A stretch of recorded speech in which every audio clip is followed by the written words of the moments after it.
Ruth Davidson ripped into the First Minister over the new police board chief. Former MSP Susan Deacon was appointed as the new chairwoman of the Scottish Police Authority in November and took up her post in December. Ms Davidson was calling for the chair of the Scottish Police Authority to be appointed by a cross-party panel. Nicola Sturgeon said that the SNP had acted within the law when Ms Deacon was appointed to her role, and praised the work she has been doing in her position. She said, Ruth Davidson may think, and in fact, she may well be right, that there are different processes in place with different bodies that are preferable. BBC Ruth Davidson delivered a brilliant point after Nicola Sturgeon complained about changing the law, but the point is the processes that we have to abide by right now is the one laid down in statute. We cannot simply ignore that. If we want to make more substantive changes in the future, then we will need to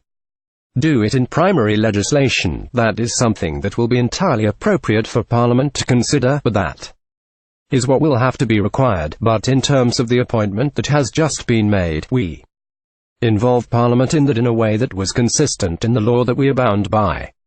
So that is the right thing to do. This is a Parliament. Changing the law is what we do. Ruth Davidson. Ms Davidson was quick to point out to the First Minister the MSPs were in Holyrood to change the law, which left the Conservative benches erupting. She said, so the First Minister stands here again, 5 months after she stood here before, and says that she can't go further because it would require a change in the law. Well, guess what, First Minister?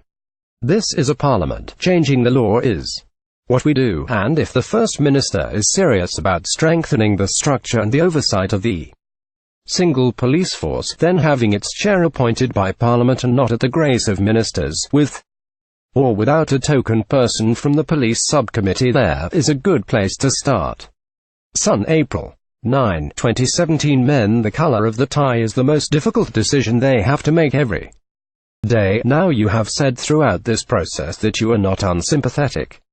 I am telling the First Minister, if she brings forward a change of the law, she will have the support of all of the Conservative benches, and we can pass that change in law together. The debate comes as Phil Gormley, Scotland's Chief Constable, quit from his role after claims of misconduct, after being on special leave since September. Justice Secretary Michael Matheson has come under fire after he was accused of urging the SPA to reconsider its plan to allow Chief Constable Phil Gormley to return. The Scottish Police Authority oversees the work of Police Scotland, prompting the discussion in Holyrood over Ms Deacon's appointment and any future appointment to her position.